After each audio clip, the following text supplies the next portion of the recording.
So, like I intimated earlier, there is a rebellion in these two spaces. It's not easy to find. It's in the setup. It's in the setup for the Mexico pieces, kind of buried under Hidalgo's location where he gets set up. Not really where you'd expect it. There may be other things that are hidden in the setup instructions that I did not see. Let's get these guys turned correctly, because that's going to matter. Now, the one other thing is there is actually no campaign scenario with this game. There's victory for the campaign scenario, which we talked about before, I guess, and one presumes you use the opening guns initial scenario, which starts with the operations phase. So we don't go through any kind of reinforcements or anything like that on the first turn, which is fun.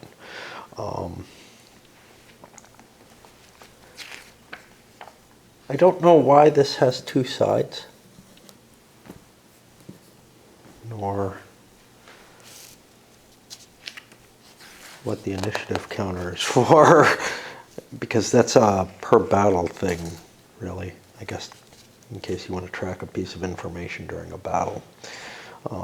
There might have been some decision, maybe the initial version of the game had a more interactive play,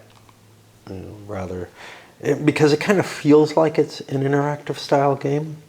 But I think maybe they couldn't get that to work and went with an I go, you go type of form. Just the pulsing type status where you roll, see how far you can go with a unit. But yeah, so this actually starts with the operations phase. And if we look at the rules, that will be Patriots first.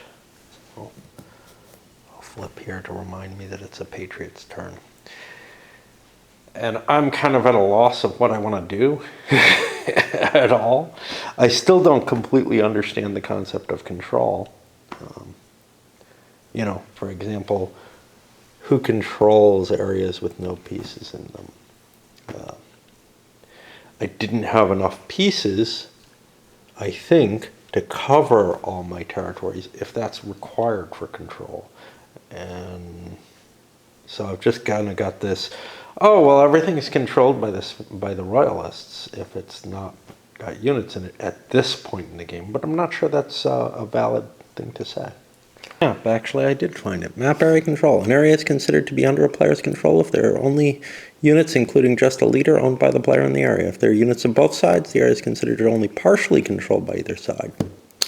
All right, so I may have to reset up the game to make sure we get pieces in places, although I can probably leave it as set up as it is and move stacks. Of course, that causes me some issues because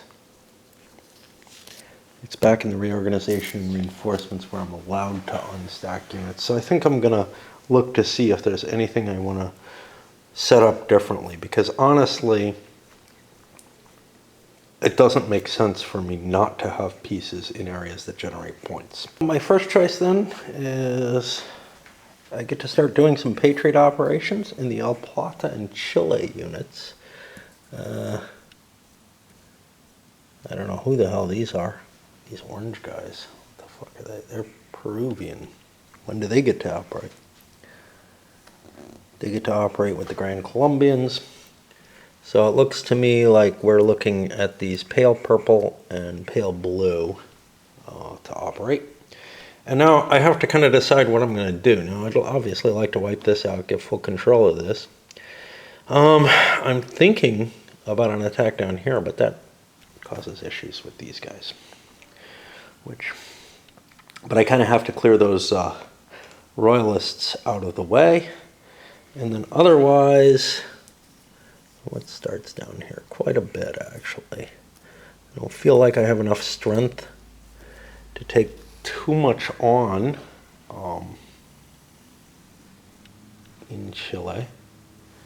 And remember, crossing the mountains, if I can see them, I mean, we've got the Andes here. That's pretty clear. Looks like there's a trickle here of them.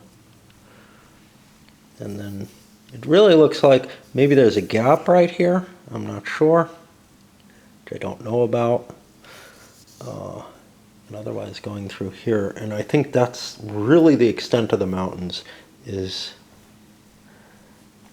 that range that is essentially the Andes. The visual representation is not very good. Now there are mountains going through here which are not being shown. And there are probably mountains in other areas too. I remember there being mountains between Caracas and Cumana, for example. Maybe I'm mistaken. I know there's jungle there. Trying to remember where Colonial Tobar was. I thought it was back this way, but I don't know. Maybe it's a crossover here. Anyway. Right. So,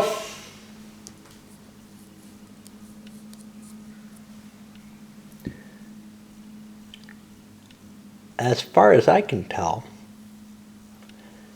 by my description, these guys are controlled by the Royalists, and therefore we can call the rebellion under control of... so I could try to get them killed off, I guess. I don't know how they recuperate. If they don't have any territory, I don't think they can. I mean, control means that you're able to move and attack with them. That's the only real effect that it can have. And the restrictions on that, it doesn't say when they can be used. It just has this, if they've been attacked, rule. Let's see if we can find them. Good God. You know, this game is just such a mess. It really was not hammered out very well. Now I can't find it. Internal turmoil here. Oh, it's because the Royalists might want to play more.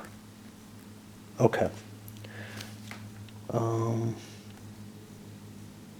So I'm going to say that these are attacked, and I'm going to say they align with this so I can move them. Okay, that's what we're saying. We don't know how much to believe it now. Let's see. We have the activation ops table here. There's no leader. Not going to spend any RPs. It's a leaderless force. These are not marked as militia, so I'll just roll a die. And I get a grand total of 3 ops. Well, I could move 2 areas.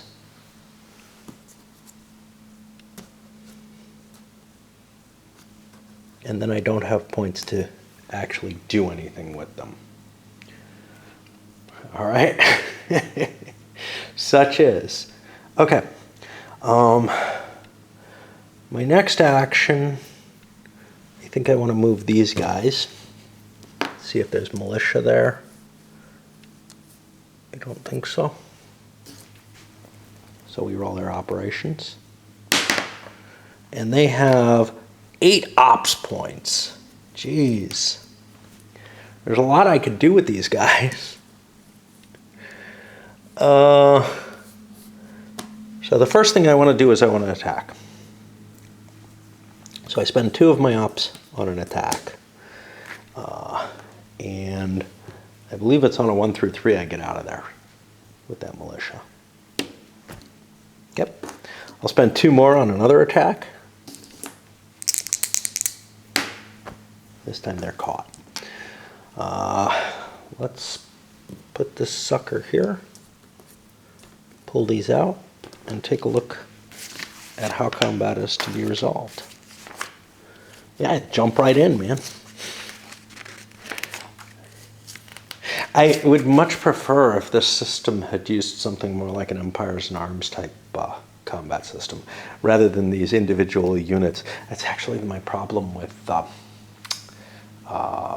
Berg's 13 Colonies in Revolt as well. One of the things I like about 1776 better, it doesn't have individual units.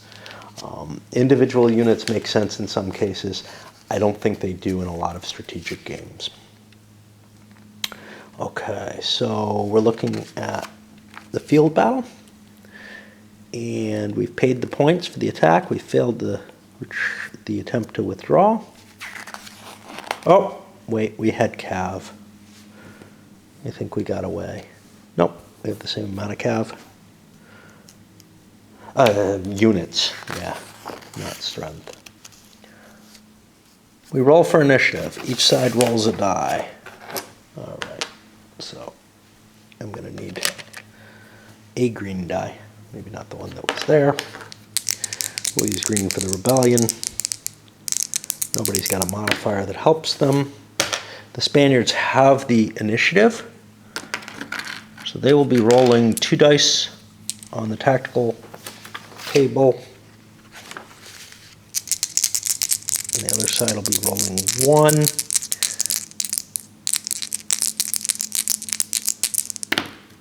Okay. So a 6. No effect, nothing happens. The others, a 1 cav charge. Double combat factors of any cav in the force, or +1 attacking or -1 defending CRT. Well, we'd rather have the -1 CRT, I guess. Cav route, any one enemy cav unit is halved or a bonus. Okay. We're going to have this. I don't know if this matters. We can only go to a DRM of 1 in our direction. So it's 8, 9, 10 to 1. Well, that's not very good. And there's a -1 to the die roll. We get the best result we can, which is a bloodbath. We lose half of the smaller force, that's this unit, and that'll go here to join that. And they have to lose at least as many steps.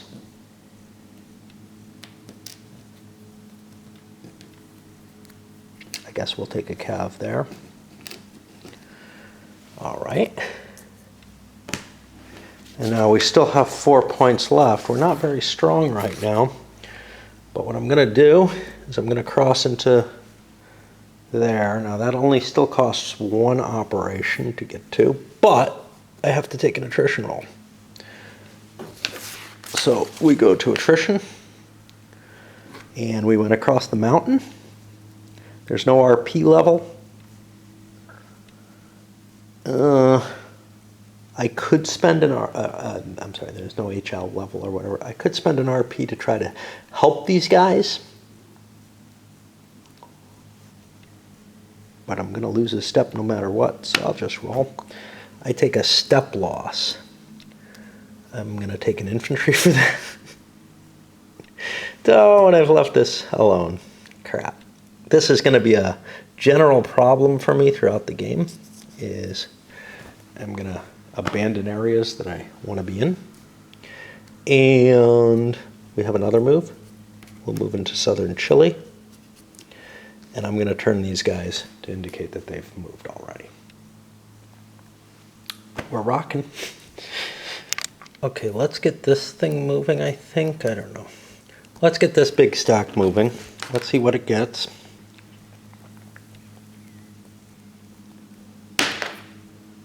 Three is going to give me 6 ops, which means I'm not in bad shape. I didn't want to attack here for obvious reasons. So 6 ops. It's only going to cost me 1 to go in here. Let me look at my troops. I may be leaving a cav behind. I may be leaving a militia behind. Problem is, that's my cav.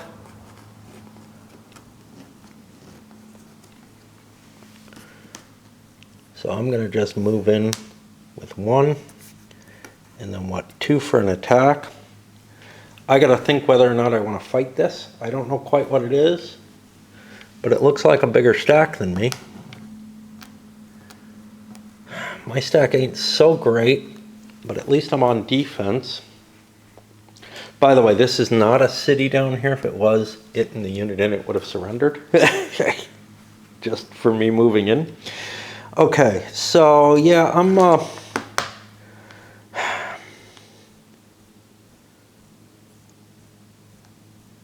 sure what I want to do.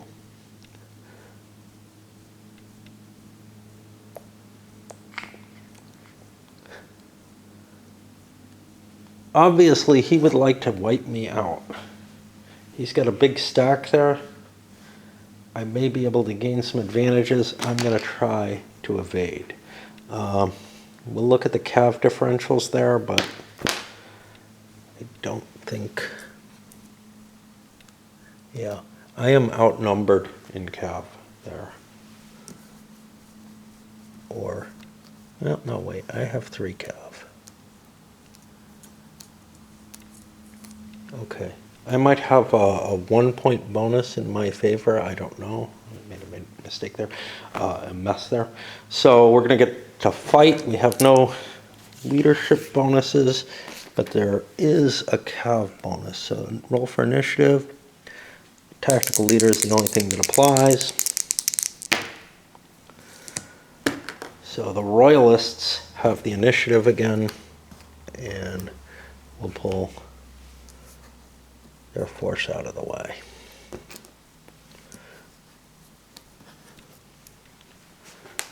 Okay.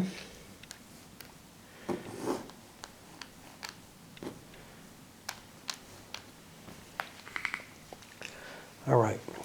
So 2 dice for the Royalists on the initiative tactical options. We get these. I got a pair of 4s, infantry route. Any one enemy infantry unit is halved or a +1 CRT for attacking. Now, I'm only allowed to hurt 1 unit and get a +1 DRM. So, right now I have a +1, well, -1 DRM, and I get to have one of his units whose choice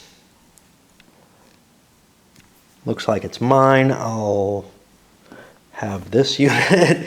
And he does the same thing. He can either have an infantry unit or get a +1. So the modifiers canceled out.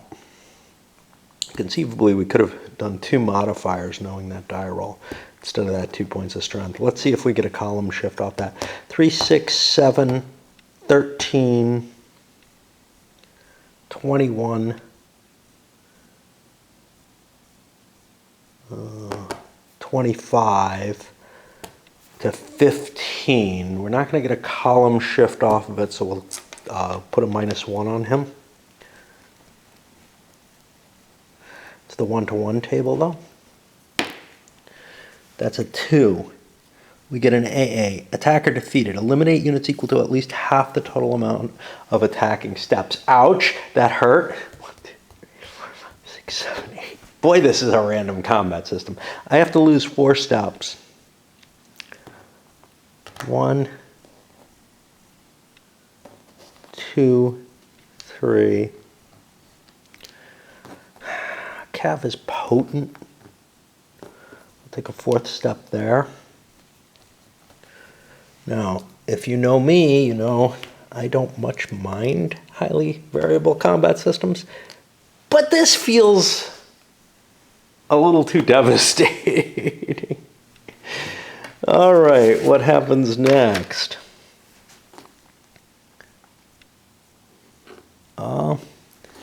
I got more pointses.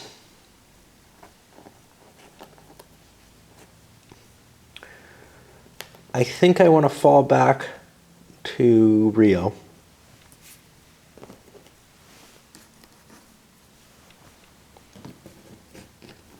Yeah. I can be intercepted. Yeah. A lot can happen during a movement. So what happens during interception? Let's try to find the rules for that.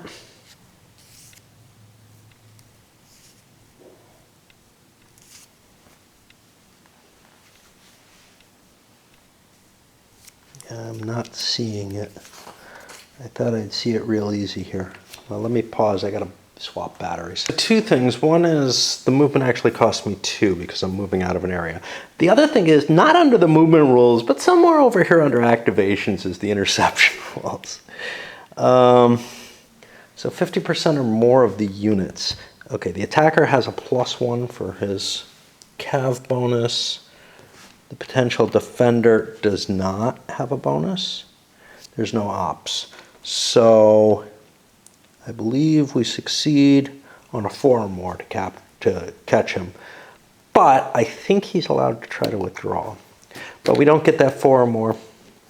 And at this point, I'm just going to stop here in Buenos Aires as moved. And then we put these back up there. Okay. And now I keep going. I'm going to try to move that stack. I get a 6, which is a whole lot of points. What I'm going to do is I'm going to drop this off in Cordoba, and I'm going to move these into there. What do I have left? Not a lot. I have these 2. A couple of militia. If I try to cross here, I am guaranteed to lose a unit if it tries to cross the mountain. Small forces will get wiped out by the attrition table. It is just devastating to small forces. Only large forces are able to cross with any chance of like survival. Which means, I'm not sure I really want to be here, but that's life. So I think I am done with the first set of movements, the El Plata Chile units, which means I'll go down to the Grand Colombian, and I think I need a little bit of a break before I deal with them. But those are these green and yellows here, and they don't look very strong, but then again, they're not facing the strongest enemies. My movements down here, grabbing more territory over here, crossing the Andes is just about impossible. I don't know if that's still the Andes there, and I'm not sure if there's a gap here, or indeed here. Maybe I'll look those up at some point. Over in Mexico, Morales moved forward with his force and attacked here, and that was a terrible move. He was horribly outnumbered. He had nothing but militia and was pretty much wiped out due to it. So, but he survived, so he's back here as the better leader with Hidalgo's troops. But chances are the Royalists are just going to move into Guadalajara and take that out as well. Those peasants are really pretty damn useless. The only thing they can do is evade combat, I think. That gets us done with the Patriot or rebel side of things, and then we'll be these rebels. These are rebels too, but they're causing problems, so they're okay. I don't know if they're allowed to move. I also don't know who they are. They're orange. They're Peruvians, so they would have gone earlier. I probably wanted to move into Cusco or something like that to take the points from that. You know what? I'm going to do that. As a matter of fact, having multiple units doesn't really help in one place. So, what do we do with these guys? These guys, I guess, just move up here.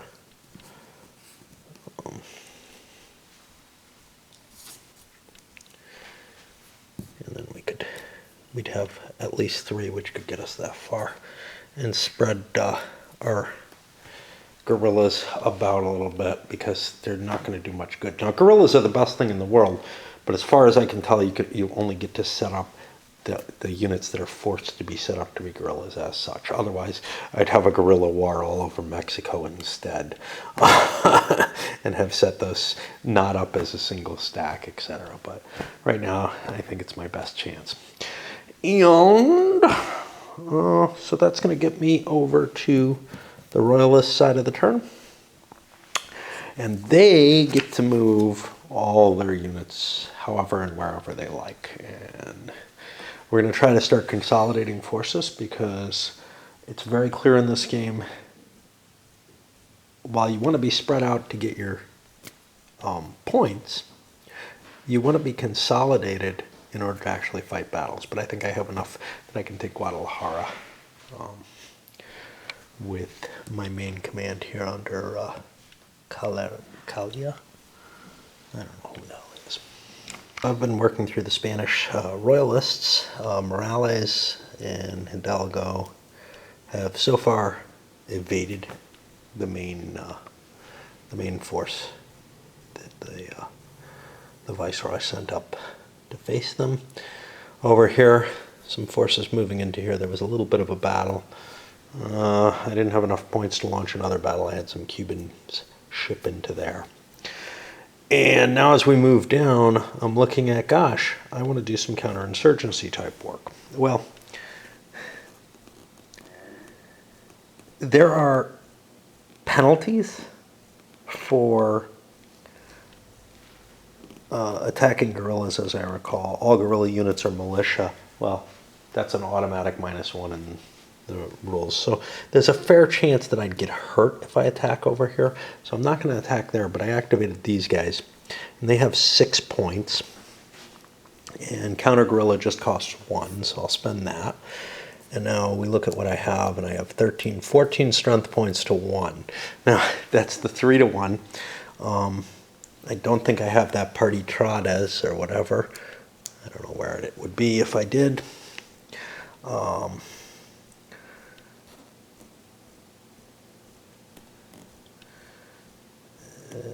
We get the -1 for the guerrillas. These are patriots in a patriot area. That brings it to -2. So we're at a net of -1. This could be bad, but that's okay.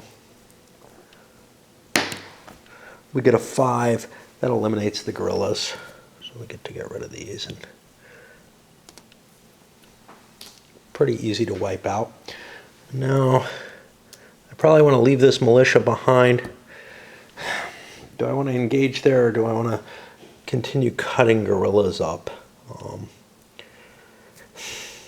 The problem is if I take a step loss now, it's not necessarily good for me.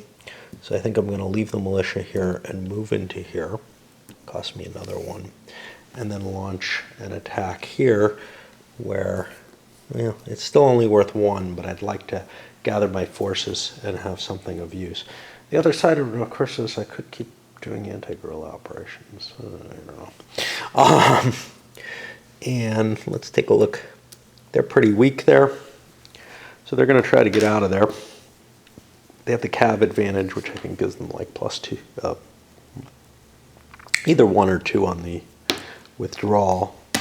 So that's going to be successful. I forgot to spend my 2 for attack. I can spend 2 for another attack, and they again have a chance to get out of there. And I think that's successful as well, because I think it's a 2-point shift. I've got to always... The interesting thing is interceptions like in one place and the other is in another. So that's 2 points in my favor. A 4 gets me down to the 1 to 3. So we didn't manage to catch them here. We'll keep finding other things for the Royalists to do. That I don't think is covered. Doing a battle over here near Buenos Aires. It's actually going to be fought. There was no retreat success. So the rebel won the initiative, and they got a cav route. The other side, the Royalists got an infantry route. So they both have the option of either 1-point modifier or removing some strength points temporarily. Well, let's see.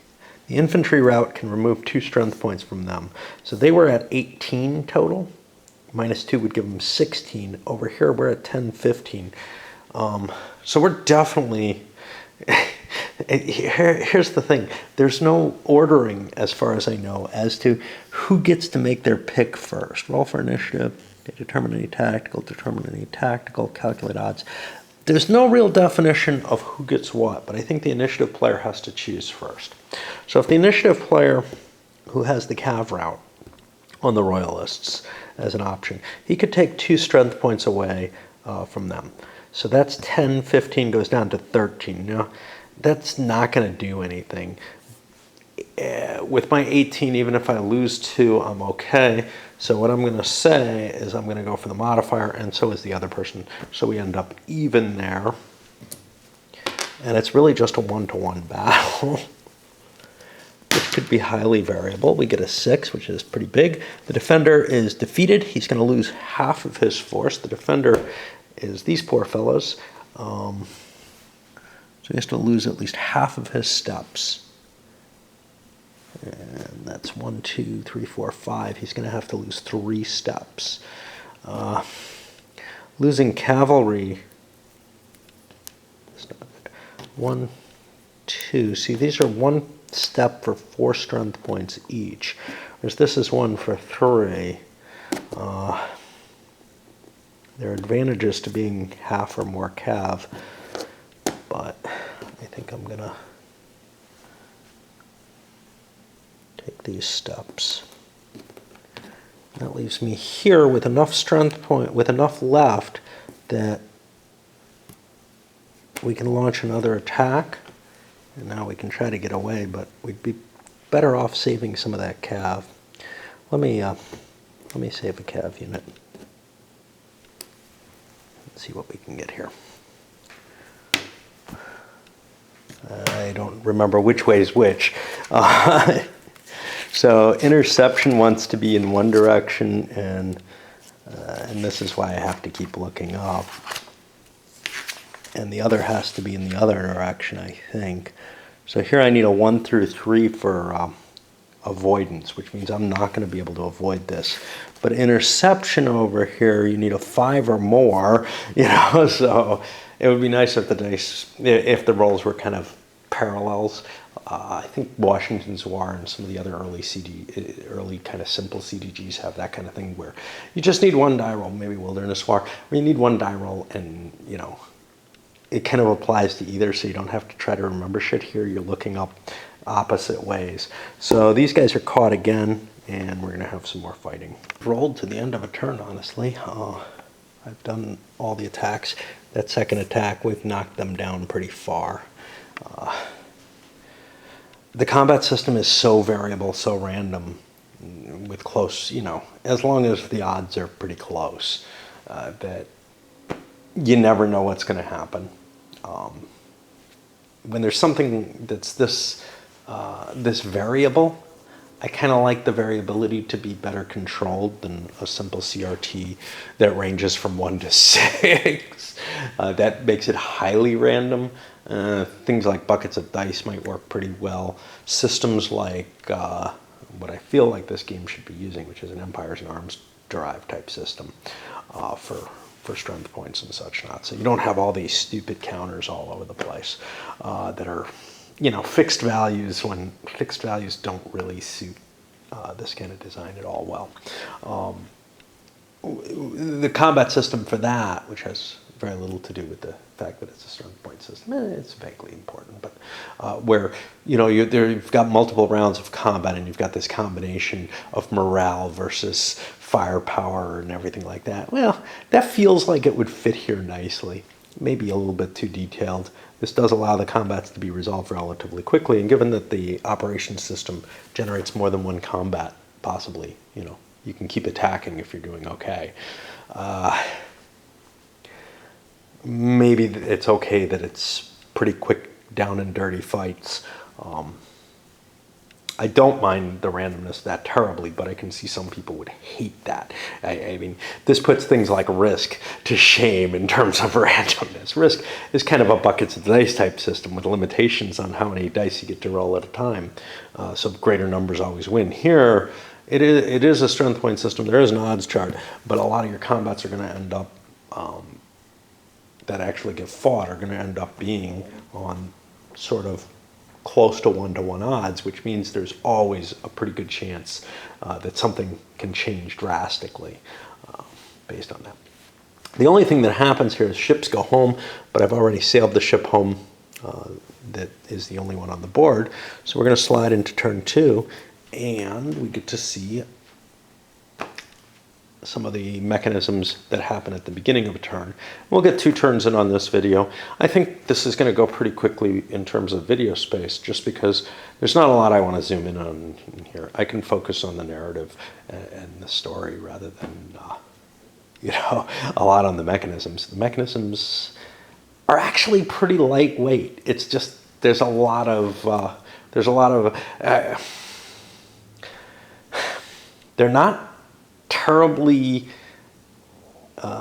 they're not very common. There's some differences in the mechanisms, like this roll off for the tactical options, the amount of some of the modifiers that are in play, etc.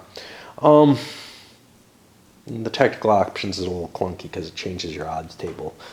It's kind of like, OCS has something kind of like that, so I can't complain too much. But the I don't know, there was something I wanted to say about it. Yeah, but, the actual resolution is more mechanically a little bit painful, but not terribly interesting to pay attention to. Nor are there really many decisions. The decisions that there are having to do with, like, hey, do I go... A lot of times they're a matter of how do you want to interpret the rules? Like, who gets to choose first among these, which is what I was trying to express before. I'm having trouble getting the words out tonight. Anyway, we'll start another turn.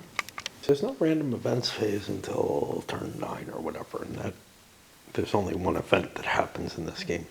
The next thing is the Uprisings phase, and this is, again, one of these weird things where the game doesn't specify who has to choose first, who gets to choose first. I'm going to just say the rebels have to choose first because they go first in the operations, but I don't know if that's proper.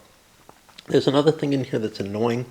When I read this, I told you I didn't get it. Regular enemy units, there's a penalty, are in the area, okay, and or the area rebelled before against the player making the check. Oh boy, there's no way given in the rules to mark this. Again, I can figure something out and put, like, a little marker of some sort to indicate what something rebelled for, against, whatever. But boy, is that painful. What are the results if I get a rebellion? Well, we don't know.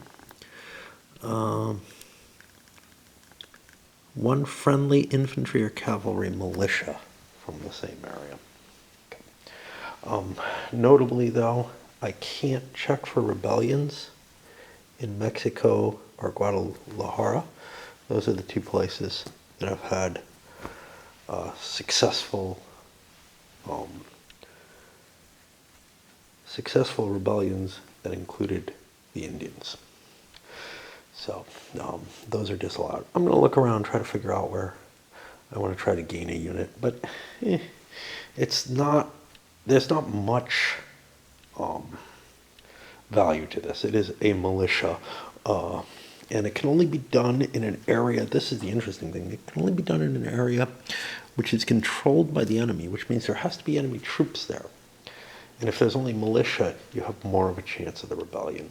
Well, the first place I'm going to do is over here in Charcas, near Potosi, because that's got a lot of value. So we'll take a look at that. And I lost my page. I'm constantly having to flip through this so much. There's no regular units. It's a Patriot in a Patriot area, so that's +2. And that's it. So I get a 6, I get something. In general, cavalry is more valuable than infantry. This is, I don't know who. It's Peru, which is what color? Orangish. So I looked for an orangish militia. All I have is infantry. So I'll bring that in there. Okay, that's 1. And it's going to take me some looking at, and rotate this back, to find what my next most optimal location is. This looks appealing. Over here at 2 points.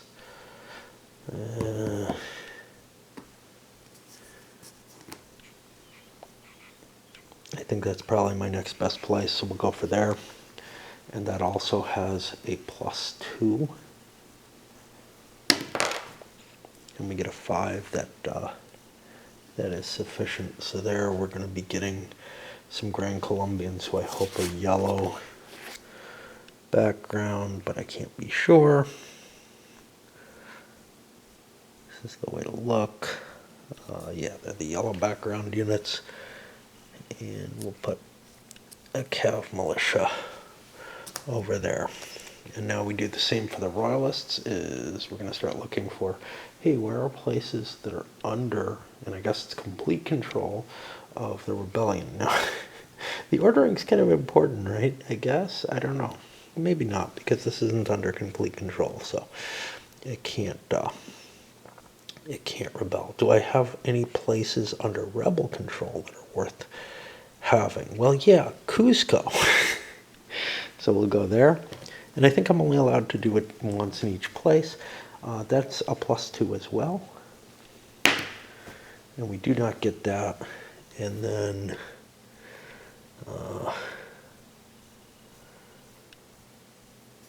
having trouble finding another rebel-controlled space that's worth 2.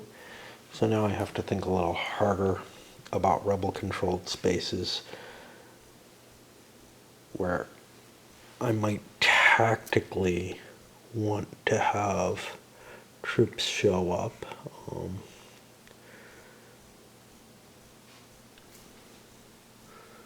This doesn't seem like a horrible place, but why not go for an orange place? Are there any orange places? There are not that are under rebel control. So, yeah, we'll drop it in southern Chile if we can. Well, that doesn't appear to be just a militia. So let's put it over here in Cordoba. Yeah, that's pro-rebel. We're not actually allowed to revolt there, I don't think. I don't remember. That may be stated somewhere else. I know there are places we're not allowed to draw the rebels from, and this is the problem. Now I have to find that ruling. The only place that there seems to be a reference to that rule is where I was looking in 9.0. So I guess I have to reread that whole rule and see what I have.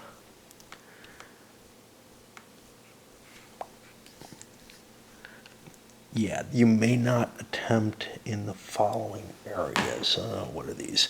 Banda Oriental, Misiones Paraguay. Okay, this is the marking with a broken orange border, which it is not. It's got, I don't know. It's kind of this sort of a broken line there. I don't know. So yeah, those can't be rebelled. Is there a penalty? There is not a penalty for trying to do one in an area where someone else is. And I should have marked the 2 areas, I guess, because now these have a penalty against them. So that was Chacas has successfully rebelled, which is, and I don't know how well I can mark this. Charcas is in Potosi, which is not far from Lima. I think it's down here, so there was, I'm going to have to put a little R there so that I remember that there's been a rebellion there. But R sounds like Royalist, so actually we should make that a P, I guess. Again, it would be nice if there were, some kind of mechanical process to indicate what is, which places had this rebellion, but this modifier may not be something that's intended for the final rules. It may just have been forgotten. Where was the other place? The other place was over here in Costa Firma, which is where Caracas is, and there is a fort there. So, wow, it's one of these. So it's over the diagonal from Santa Fe. Wow, we can't see that. We don't have the name of the town there. Oh, yeah, we do. Macabeo. No, we're looking at Puerto Cabello. That's here. So I'm going to put a line here instead of the P, because this does have actually these things. So now I had a successful revolt there, and that's going to make it harder for the Royalists to revolt there. Now, where did I want the Royalists to have their revolts? I don't know. Again, let me take some time to think. The problems is, I know I did one. I don't remember where it was. Was it here or was it Cordoba?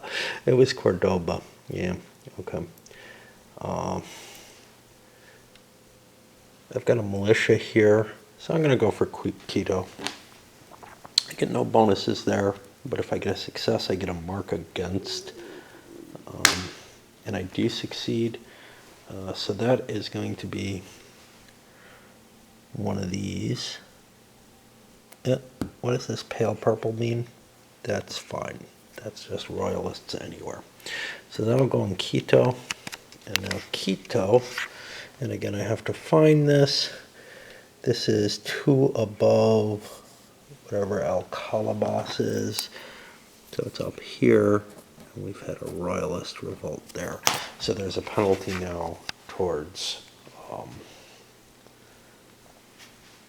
the Patriots having a revolt there. And eventually areas, have enough revolts that both sides maybe can't do, or get a penalty. And apparently that's for the rest of the game. If you're playing different scenarios, there's no rules for marking these, so the assumption is that none have happened over the course of the scenario, and they don't recover, so I have no idea. It's just fucked up. Now we're on the reorganization and reinforcement phase. Now this is when you can do the special Indian revolts to get a horde of forces. And that I noticed over here, just here, and it's the blue areas. The side that recruits them may not roll for an uprising in the area anymore during the game, and they get 3 extra militia infantry at no cost in RP. The problem with this, of course, is unless you've got a penalty in the area, you probably don't want to do it. So the desire to get those extra militia, is not very... it's going to hurt you for the rest of the game. Well, until the Liberals take over. And then who knows what the actual rules are. Do they just clear and they can come back? Or what? I don't know. Or are Indians no longer willing to rebel because of the Liberal government? I'm not sure what they mean by the rule being canceled, because the explanation just leaves more questions than otherwise. So where are the places that we did these? Because that's important. Well, none of them appear to have engines in them. This one does. Okay, so the Patriots succeeded here. We could go for an Indian revolt there. We're not allowed to roll there. Is that right? For events. So it may not hurt us to grab some. Am I making the right statement there? Well, we have to look it up again. What was it? No, the only places I'm restricted from rolling are over here, and I actually have no penalty for going into that, into the areas that I've already gone in. Those extra troops could be useful. They might not be. One thing about this game is it looks like it's going to follow sort of a kind of scripted pattern over the course of the game. What that means, I'm not sure. But that scripted pattern is going to be the Royalists probably eventually stamp out the Patriots. The Patriots go into hiding, and then the Royalists fail due to the Liberal takeover, which opens up, the Viceroys more or less becoming completely impotent. So only what you have left, what you're able to build up after you defeat the Patriots, is what you're going to have left at that point. You're not going to be getting additional Spanish troops. But on the other hand, your rebellion comes back. So I think, let's see what I get for militia. It's just infantry militia, or is it cav? Interesting question.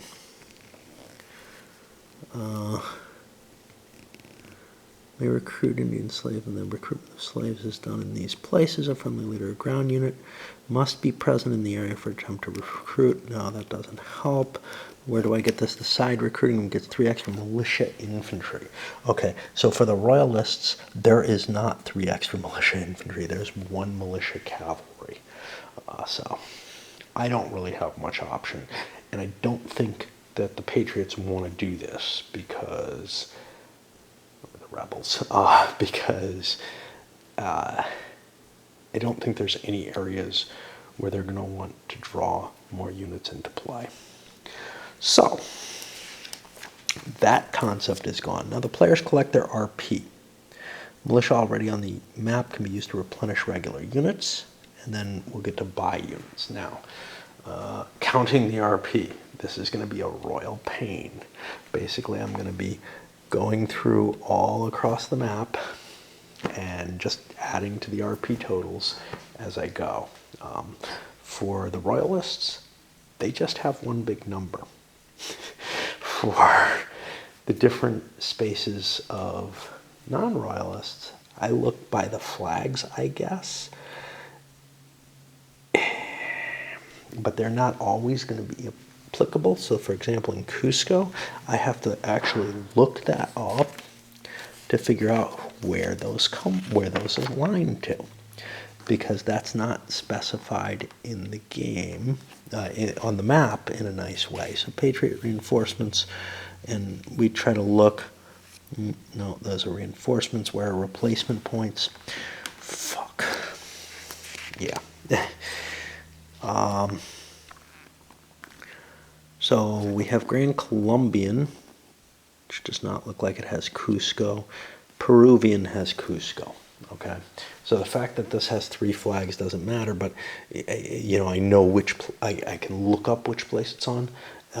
Does that happen to be the first place? Yes, it does. Mojos, probably Peruvian as well. So I'm hoping the first flag is the one that determines this. But okay, so we start counting, and from here I'm going to start looking at the Mexican territories first. So I got 1, 2, 3, 4, 5, 6, 7, 8, 9. Okay, and I add 9 to this. I can add 10 more. We're going to probably go over the total at this point in the game. For the pro-Mexican rebels, it looks like they have 1. And I find them, and I think they're this color. Okay, next we go to the Colombian area, and Royalists, 1, 1.5. I don't know if I should be counting halves. 2.5, 3.5. They get half of this.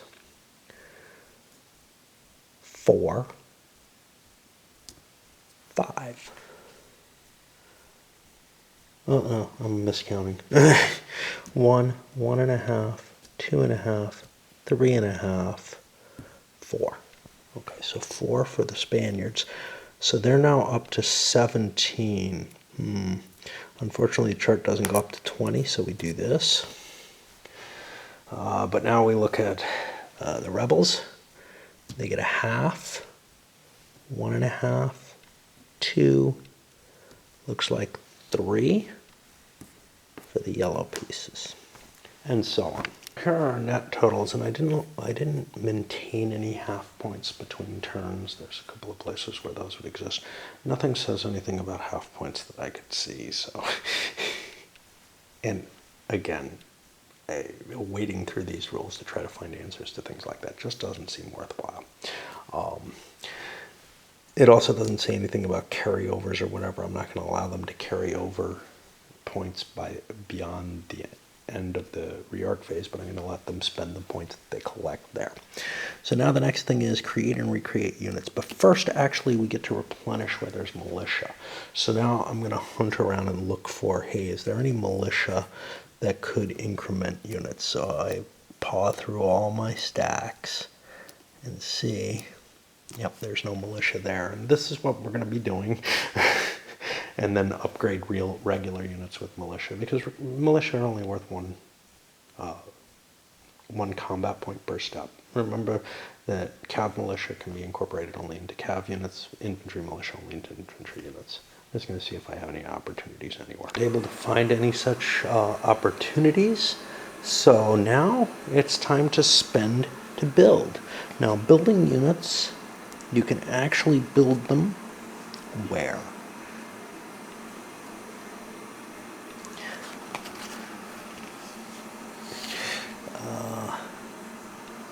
Area or city under the player's control, but it can be partial control. And there's a list. They're basically the flag places. And this is what the flags are actually for.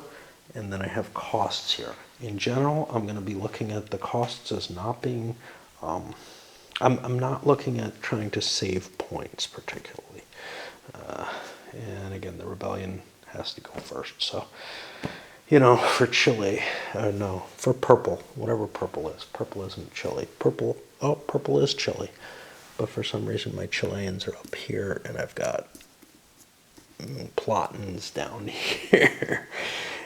And can they operate together? Well, that's an interesting question. Yes, they can. Okay. So they are effectively the same force. So this is not a bad place to place them, except it doesn't have a flag, so they're not going down there. Except that's Chile, and there are no flags for Chile, and I believe these are the three places Chilean units can be built. So yeah, my question then becomes, do I build up here, or do I build here, or do I replace this cav here, which is kind of potent? I believe I'm allowed to replenish.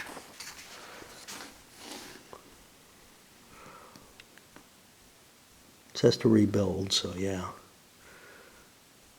Oh no, that may be... Okay, so that may not be increasing units. That may be actually building new units. Again, not specified in the game. But remember, there's a lot of units that aren't created, and the term rebuild is being used for putting new units on the map. It may be that the only way that you can improve units is to pay their cost. On the other hand, it does make sense that you'd be able to recruit into an already damaged unit, so I'll let myself do that. So I've got 1 point. How much does cav cost? Well, regular cavalry 1 step costs 1, but that's not Chilean. So yeah, let's buy a step of Chilean cav. Here, and we'll put that there. It's a nice expensive piece. Boom. Yay, I did something. Can I build not a whole unit though? That's another question. Not clear.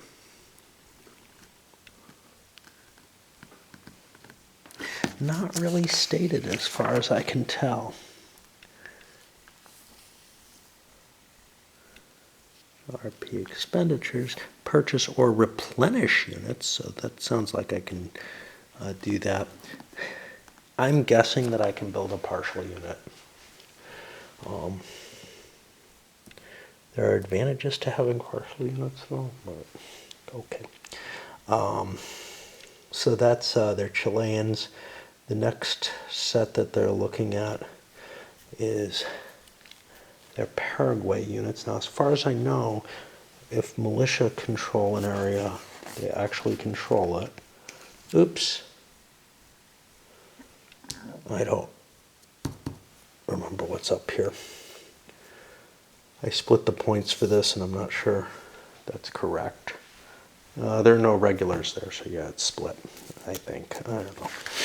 I don't fucking know a damn thing anymore. So yeah, oops. I'm supposed to get more points from Spain. So that number 18 is going up. And this is turn 1 through 5, so I'm at -1 on the die roll. Okay, I got no additional points from Spain. Again, all such a pain in the ass. All right. Wait, there are more areas under Patriot control than Royalist, and the Liberals take power in Spain as occurred. Yeah, okay. Okay. So I guess the next thing I'm looking at is, oh yeah, I'm looking at what it means for militia to control something, the guerrillas to control something. And we've got that worded somewhere in this mess. They effectively control an area. It doesn't look like there's any special limitations on that as long as there are no regular units there. So, yeah. And it's weird because they use words here like, unless there are regular enemy units in that area. The enemy player may not collect RP unless there are regular units placed in that area. Placed sounds kind of like deployed. Deployed might have a very specific meaning, which is the Royalist forces coming on the map, and that's kind of how I'm reading that, because any other number I can't account for. But placed, present would be the right word. Again, the fact that this was translated might mean a lot of those kind of ambiguities are based on that, but you'd think that the development would accomplish, nailing out, hey, what did you mean? Is this right? This might have gone to press way too early. Might have been too many questions. It's an odd system. All right, so I'm going to figure out the rest of my points, and Jesus. We might split this turn because this is going to go too long otherwise. As I'm buying these units, I got to be worried about what I get to deploy on the board. So, yeah, these reinforcements get to come in too. Now, many of them do not have anything other than a number. Now, these, I think, actually, the ships actually come on the board. I got to look up the special rule on the ships because it's not covered in any of the regular reinforcements rules. It's buried somewhere else. And I don't know where Bolivar shows up either. So, yeah, there's a lot of this kind of crap to try to sort out in the game. And eventually, if you played this a couple of times, you probably would mostly remember what decisions you made and not have to worry about it anymore. The same way that I've come up with certain decisions on how Empires in Arms or Europa Universalis, although I have to look that one up all the time, and there's a couple of rules in Empires in Arms I have to look up all the time, or Le Grand Guerre or something like that. What's actually meant by these things? I try to pencil in notes to myself. Can't pencil stuff in as easily here, so because it's glossy. Glossy paper sucks. Maybe I can with this. I don't know, but I'd be cutting into the paper if it can trace. Anyway, we'll try to figure out where we can put our pieces. So from the best I can tell, and I'm not sure what these fucking holding boxes are for, the Spaniards get to place their units, and it kind of doesn't matter what they are, whether they're Royalist, regulars, or militia, only in ports.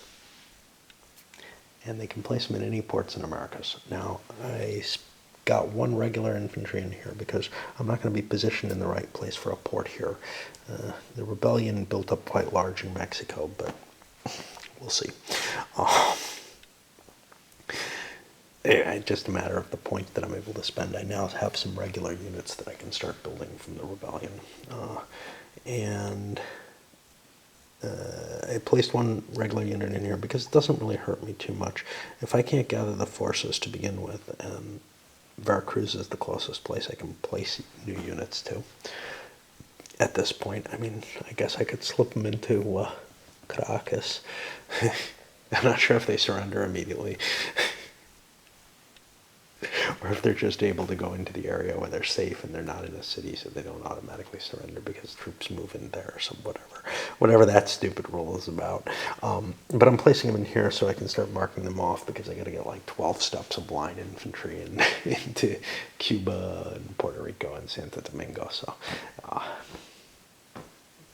I think this is how they deploy. And it's regulars, but there are regular Royalist locals, so I think I can raise them up in Cuba too, and they count just as well. And it doesn't really mean that I'm defending these at all particularly well, although if they fall, obviously I won't be able to deploy troops to them. So, yeah, I guess the fact that I have this number means that I have to hold on to them, but it doesn't hurt me to lose them temporarily.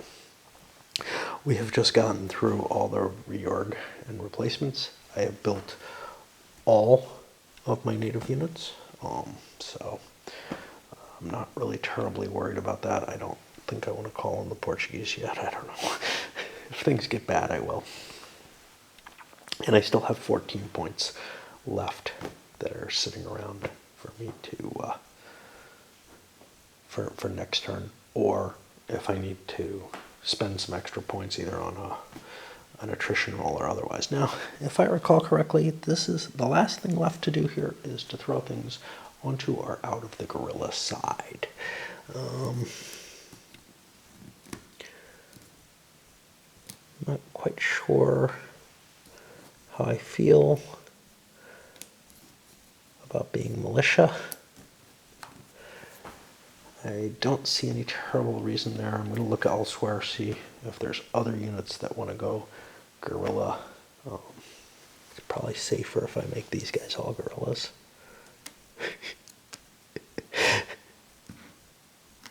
Doesn't really feel guerrilla-ish, but yeah. And similarly, I had to look elsewhere. These guys are in a fortress, so that doesn't really matter. But there might be, I can combine troops, which is valuable because then I get a bigger stack. Over here, we're both militia. I think, unfortunately, the units which are turning into guerrillas, they don't have their own coloration, so all I have is these vampire bats, and I don't know which side they are. So maybe I want to expose a little bit of the piece or something like that to help. What about here? Oh, and we've got rebel navies all over the place now. I also built some additional frigates for the Spaniards.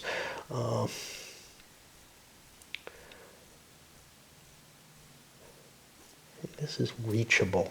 That's the problem. So yeah, we'll go rebel. I think it's just harder to beat up the rebels. Or the guerrillas, or whatever you want to call them. Over here, yeah, we're going to go.